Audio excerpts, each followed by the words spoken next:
शिखंडी का नाम सभी ने सुना होगा।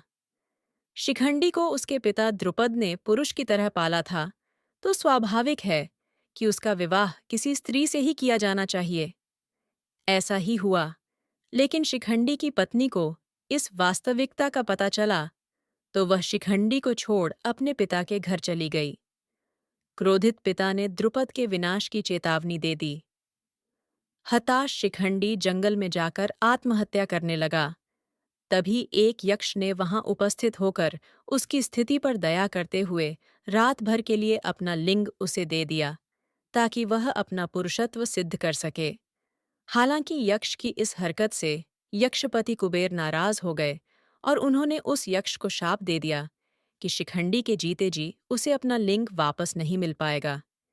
यही शिखंडी महाभारत में भीष्म के घायल होने और अंततः उनकी मृत्यु का कारण बना। दरअसल शिखंडी पिछले जन्म में अंबा नामक राजकुमारी था, जिसका 2 बहनों के साथ भीष्म ने अपहरण कर लिया था। भीष्म इन बहनों की शादी शारीरिक रूप से अक्षम अपने अनुज विचित्रवीर्य से करना चाहते थे। अंबा ने भीष्म को बताया कि उसका प्रेमी है और प्रार्थना की कि उसे मुक्त कर दें।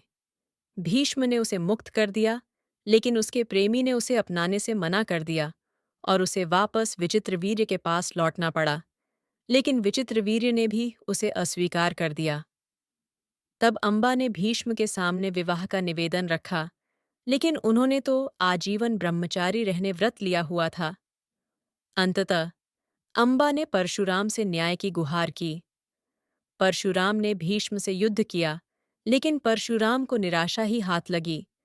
तब निराश अंबा ने शिव की आराधना की और यह वरदान मांगा कि इच्छा मृत्यु का वर पाए, भीष्म की मृत्यु का कारण वह बने। शिव ने कहा कि यह अगले जन्म में ही संभव हो सकेगा। अंबा तब मृत्यु को वरण कर लेती है। यह अंबा ही शिखंडी के रूप में जन्म लेती है। इसी शिखंडी को कृष्ण ने अपने रथ पर आसीन किया और अर्जुन के साथ भीष्म के सामने ला खड़ा किया। भीष्म ने कृष्ण पर युद्ध धर्म के विरुद्ध आचरण करने का आरोप लगाते हुए एक स्त्री पर वार करने से मना कर अपना धनुष नीचे रख दिया। कृष्ण ने भीष्म को उत्तर दिया कि आपने हमेशा ही अपने द्वारा निर्धारित मानदंडों पर निर्णय लिया है और धर्म की अवहेलना की है।